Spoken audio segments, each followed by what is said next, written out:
Good morning, guys. Today we're going to be talking about an important topic.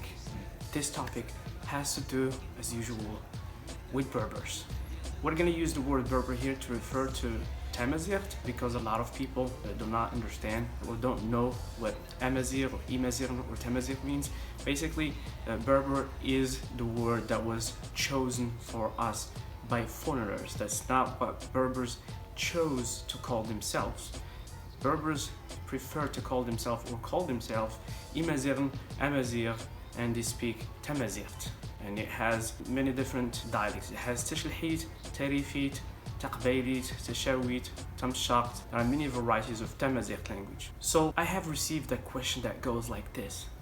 If all Moroccans are Berber, why do some Moroccans not speak Berber?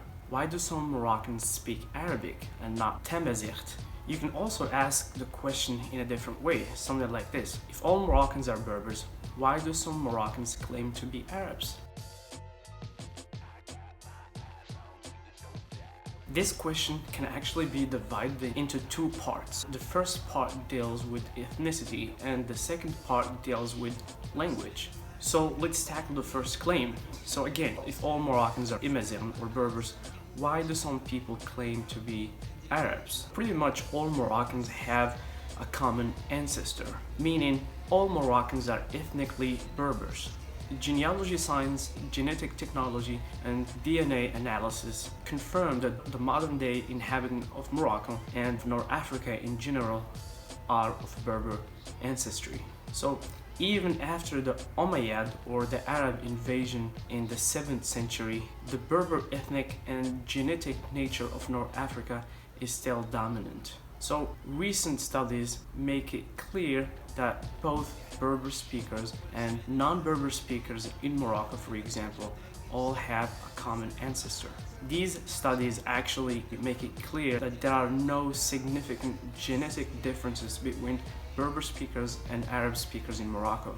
So what does that mean? That basically means that the true Arabs that invaded North Africa and Morocco specifically did not substantially contribute to the gene pool in Morocco. So population genetic studies, as well as historians like Gabriel Camps and Charles Julian, support the idea that the bulk of the gene pool of modern-day Moroccans, irrespective of linguistic group, is derived from the Berber gene. So in other words, basically the Arabs that invaded Morocco did not really make a significant change to the gene pool in Morocco, and the influence was not one of genetics but rather culture. So there was no population replacement but rather some cultural changes that took place, because to this day there are many Berber tribes and many Berber villages that actually refuse to intermarry with people that don't even speak Berber, let alone Arabs. So basically these studies say that the similarities between the Berber speakers and non-Berber speakers in Morocco basically suggest that Arabization was a cultural phenomenon rather than a replacement of the population. So now we come to the second question. So why do some Moroccans not speak Berber? Why do some Moroccans speak Arabic? Or do Moroccans really speak Arabic? This question can be tackled from an anthropological and sociological perspective. We have already established that all Moroccans are Berbers from a scientific point of view, and that is through DNA analysis and genetic technology.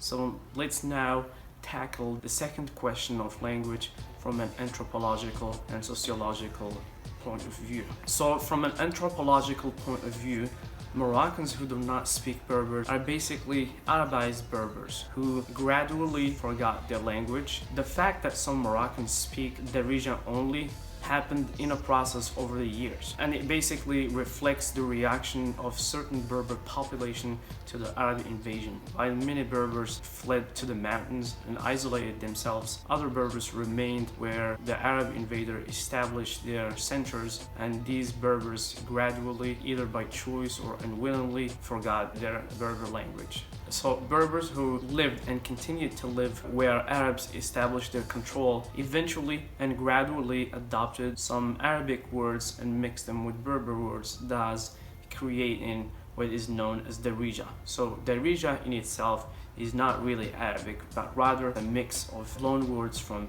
Arabic, Berber, French, and Spanish as well. It is what is known as a diglossia or a stratum. So as a student of linguistics, Derija cannot really be considered Arabic because it's a mix of a bunch of loan words from different languages. Even the structure of sentences and the way words are pronounced are actually very influenced by Berber.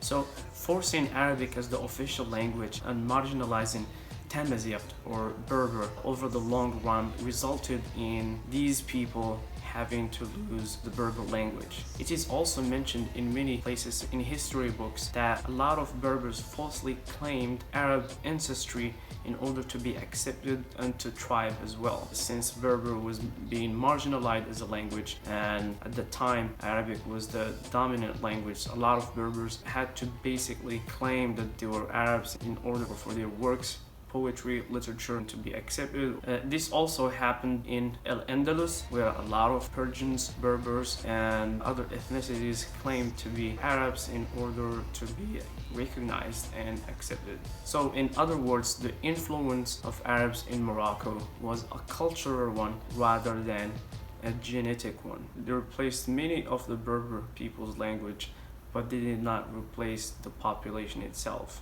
Alright, thank you guys for watching. If you like this video, please hit the like button and subscribe so we can make more of these videos. I guess my dog wants to be on YouTube. Say hi, buddy. I love you, man. I love you, buddy. You're my best friend. Are you bored? My dog is a little bored. He has to put up with me making these videos, and sometimes he doesn't understand why I sit here and talk to the camera. But I love you, man. Oh, good boy. You're a good boy. I love you. You wanna go out? Huh? I have to take him out today because I made a promise to him yesterday to take him to the dog park, but unfortunately Christian and I went wall climbing, so we came a little bit late.